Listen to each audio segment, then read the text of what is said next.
আম দিয়ে টক ঝাল মুরগি রান্না করব। তো কিভাবে রান্না করি দেখতে থাকুন। দেখুন মোরগের সাইজটা দেখুন কত সুন্দর। এই মোরগটা দিয়েই আজকে আম দিয়ে টক ঝাল রান্না করব। এটা তো আমি কাটতে পারবো না, কাটার জন্য তো আমার বাড়িতে কাটাকাটি করার জন্য আছেই। শুক্তা মুরগিটা কেটে দেবে।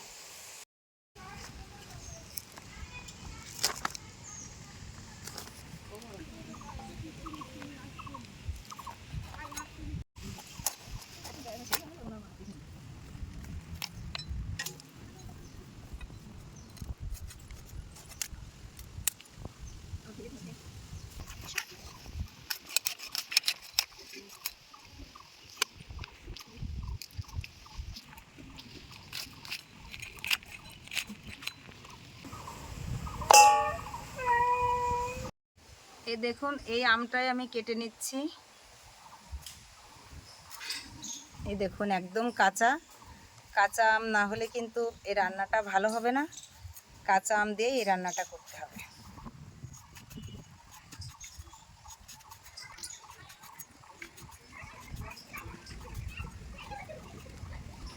এই আমটা ভালো করে খোসা ছাড়িয়ে নিয়েছি। এবার আমি এই আমটা একটু গ্রেট করে নেব। গ্রেট করে বাটলে ভালো হবে। এই দেখুন, আমার কুড়ানিও নিয়ে নিয়েছি, কারণ না হলে পাটার উপরে দিলে পরে একদম স্লিপ করে সরে যাবে। আমটা একটু গ্রেট করে নেব। এই দেখুন,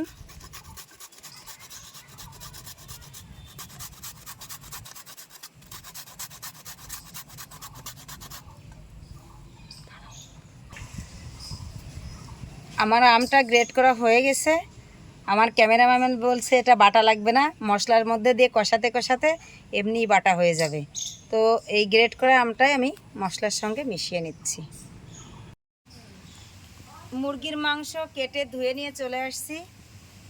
আজকের মাংসটা যে মশলা দিয়ে রান্না করব একবার দেখিয়ে দেব।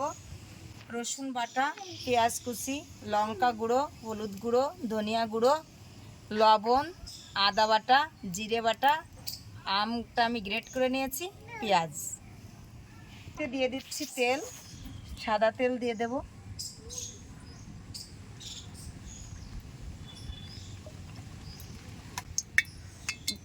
তেলের উপরে দিয়ে দিচ্ছি গোটা তেজপাতা, শুকনো লঙ্কা আর দারচিনি। এলাচ দিইনি, এলাচটা দেব না আজকে। দারচিনি আর শুকনো লঙ্কা তেজপাতা ফোড়ন দিয়েই রান্না করব। তেলটা আমার হয়ে গেছে, তেলের উপরে পেঁয়াজ দিয়ে দেবো। পেঁয়াজ কুচিটা আগে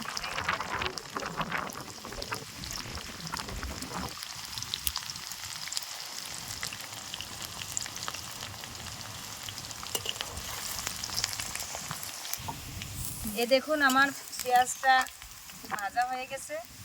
একটু ব্রাউন কালার করে আমি ভেজে নিয়েছি পেঁয়াজটা। এর মধ্যে দিয়ে দিচ্ছি রসুন বাটা, আদা বাটা দিয়ে ভালো করে ভেজে নেব।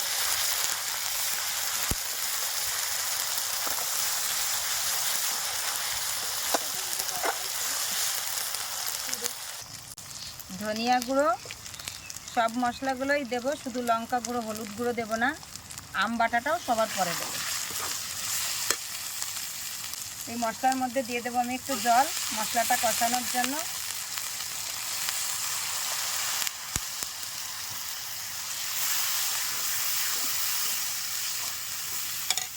এর মধ্যে দিয়ে দিচ্ছি লবণ,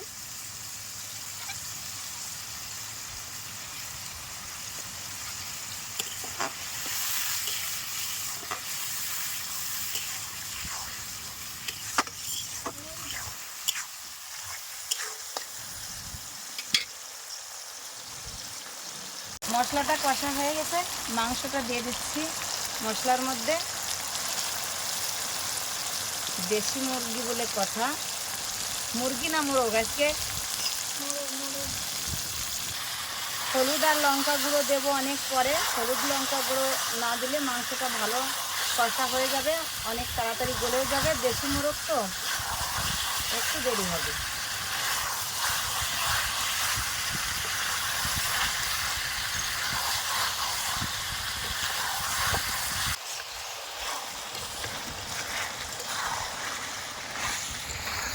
মাংসটা আমার আদা কষা হয়ে গেছে, এবার হলুদ লঙ্কা গুঁড়োটা দিয়ে দেবো।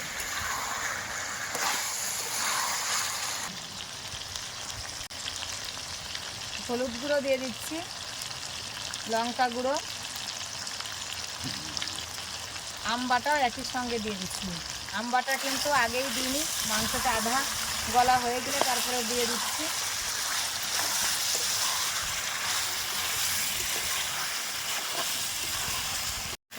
মাংসটা কষা হয়ে গেছে, মাংসের মধ্যে দিয়ে দিচ্ছি ঝোল।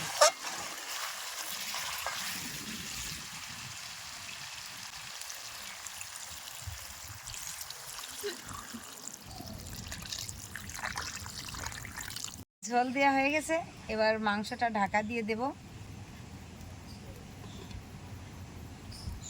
আমার এই পূর্ণিমা কিচেনে তো অনেক রকম মুরগির মাংসের রান্নার ভিডিও দেওয়া আছে। আর এখন তো আসলে আমের সময়, মন থেকেই মনে হলো যে একই রকমের রান্না তো অনেক রকমের দেওয়া আছে, চিকেন কষা, পাতলা ঝোল, বাটা মশলা, অনেক রেসিপি আছে। তো আজকে আমি এটা মন থেকেই করলাম। আর যেহেতু বৌদি আসছে, তা মনে করলাম একটু আনকমন কিছু করে খাওয়াই। রান্না তো সবসময় এরা ভালোই বলে, খারাপ বলে না। তো আজকে এসেই বলছে যে এবার কিন্তু মাংসই খাবো, কিন্তু একটু অন্যরকম আনকমন রান্না করবে। তার জন্যই আম বাটা দিয়ে এই মুরগির মাংসটা রান্না করলাম। জানি না কেমন হবে, খেয়ে এরা বলবে যে কেমন হবে। আজকের মাংসটা অবশ্য বৌদিই খাবে, খেয়ে রিভিউটা বৌদিই দেবে। কি দেবে তো? হ্যাঁ দেবো তো। আপনার ঝোলটা আমাদের হয়ে গেছে, এবার গরম মশলাটা দিয়ে নামাই নেব।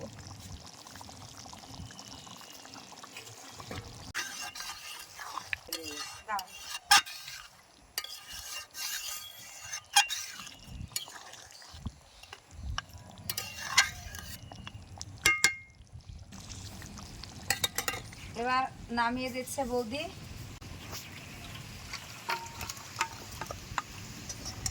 হয়ে গেছে আজকে আমার আম বাটা দিয়ে মুরগির মাংসের ঝোল। এবার খাবার পালা, খেয়ে বলুক কেমন হয়েছে। রান্নাটা তো ফাইনালি হয়ে গেল, এবার টেস্টের পালা। বৌদি খেয়ে বলবা কিন্তু কেমন হয়েছে, কারণ তোমার উপরেই ডিপেন্ড করবে যে রান্নাটা কেমন হয়েছে। যে রান্না করে সে তো সবসময় ভালোই বলে, টেস্টটা তুমি করবে, না হলে তো কমেন্ট করে সবাই বলবে যে বেশি টক হয়ে গেছে বা এরকম রান্না ভালো লাগেনি। ফাইনালি যেরকম রান্না করেছি সেরকমই কিন্তু করবে। রান্না শেষ হয়ে গেছে, এবার খাওয়ার জন্যও রেডি। আমার বৌদি তো বসে গেছে। নাও তুলে নাও তুমি, আমি তো মাংসটা ধরবো না, তুমি তুলে নিয়ে খেয়ে দেখো কেমন টেস্ট হয়েছে।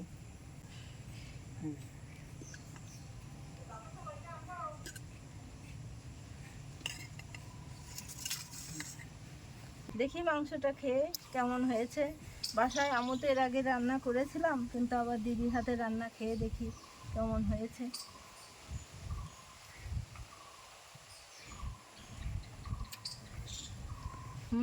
অসাধারণ, আসলে দিদির হাতে জাদু আছে।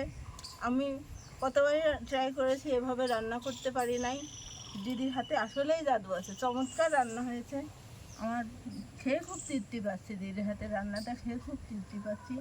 ওইভাবে আপনারাও বাসায় রান্না করে খাবেন, খুবই সুন্দর হয়েছে। বাড়িতে আত্মীয় স্বজন আসলেও খাওয়াবেন। অতিরিক্ত গরমে এই আম দিয়ে রেসিপিটা, মানে আম দিয়ে মাংসটা এত দুর্দান্ত হয়েছে। গরমে যেমন অস্থিরতা লাগে, এই টক টক মাংসটা খেতে খুব ভালো লাগছে, একটু স্বস্তি বোধ হচ্ছে। আজকে বৌদির রিভিউটা দেখে বা শুনে আমার এত ভালো লাগছে। সাধারণত আজকাল যে যুগ পড়েছে, ননদ ভাই বউদের সম্পর্ক একদমই ভালো থাকে না। তো আসলে আমার এই চ্যানেলেরকে আমি নিজেই ধন্যবাদ দিচ্ছি, কারণ এই চ্যানেলটা যদি না খুলতাম, বৌদির আমি এখানে আনতেও পারতাম না। সে যে এত ভালোবাসে আমাকে, মানে আমার হাতের রান্নাই, তাও আমি জানতে পারতাম না। আসলে একজনকে ভালোবাসে ঠিক আছে, সেই ভালোবাসাটা যদি প্রকাশ না পায় কি করে জানবো বা বুঝবো। বৌদি তোমাকে অনেক ধন্যবাদ।